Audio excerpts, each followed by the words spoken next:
Welcome শিরন। পশ্চিমবঙ্গে খুব শীঘ্রই পুলিশ, পঞ্চায়েত এবং স্বাস্থ্য দপ্তরে প্রায় 30,000 শূন্য পদের রিক্রুটমেন্টের নোটিফিকেশন পাবলিশ হবে। সেরকমই জানানো হয়েছে কর্মসংস্থানের 30শে মে 2026-এর প্রতিবেদনে। এই প্রতিবেদনে একদম প্রথম পৃষ্ঠাতেই রয়েছে সরকারি চাকরির নিয়োগ পদ্ধতি বদলাচ্ছে এবং কমছে ইন্টারভিউয়ের নাম্বার। অর্থাৎ ইন্টারভিউয়ের ক্ষেত্রে একটা মার্কস, মিনিমাম একটা মার্কস দেওয়া হবে। এতদিন পর্যন্ত কোনো কোনো পরীক্ষায় 15 নাম্বার, কোনো কোনো পরীক্ষায় 10 নাম্বার এরকম ছিল। আমরা আগেও নিউজ চ্যানেলে বা বিভিন্ন প্রতিবেদনে দেখেছি, সেখানে বলাই হয়েছে ইন্টারভিউয়ের নাম্বার কমে 5, হয় 5 বা 10 এরকম একটা ইন্টারভিউয়ের নাম্বার থাকবে। আগে যেটা একটা এভারেজ নাম্বার ছিল 15-20 পর্যন্তও ছিল, সেটা কিন্তু থাকবে না। অনেক ক্ষেত্রে হয়তো ইন্টারভিউ প্রসেসটাও তুলে দেওয়া হতে পারে, সিবিটি বা অন্য কোনো পরীক্ষা বা একাধিক সিবিটি হতে পারে। আপাতত নিয়োগ পদ্ধতি কি হবে সেটা নোটিফিকেশন জারি হলে আমরা বুঝতে পারবো। আপাতত কর্মসংস্থানের এই যে প্রতিবেদনটা আমরা দেখতে পাচ্ছি 30শে মে 2026 স্যাটারডে, এই প্রতিবেদনের একদম প্রথম পৃষ্ঠাতেই বলা হয়েছে পুলিশ, পঞ্চায়েত এবং স্বাস্থ্য দপ্তরে 30,000 শূন্যপদের বিজ্ঞপ্তি জুনে।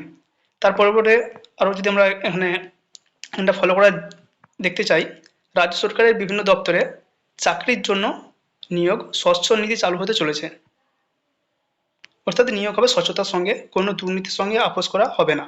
মুখ্যমন্ত্রী শুভেন্দু অধিকারী 23শে মে শিয়ালদহে রোজগার মেলায় ঘোষণা করেন এবং রাজ্যের শিক্ষা বিভাগ, পুর বিভাগ সহ একাধিক দপ্তরে নিয়োগে দুর্নীতি ঘটনায় পশ্চিমবঙ্গের নাম কলুষিত হয়েছে এবং পশ্চিমবঙ্গের ছেলেমেয়েরাও চাকরি থেকে বঞ্চিত হয়েছে।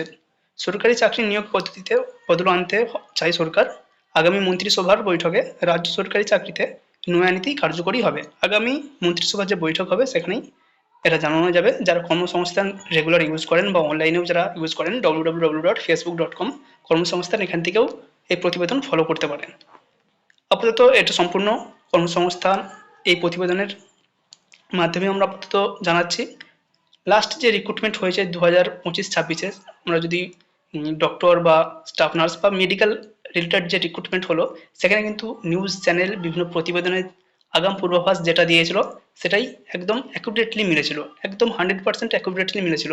ওনারা যেটা বলেছিলেন সেটাই কিন্তু হয়েছিল।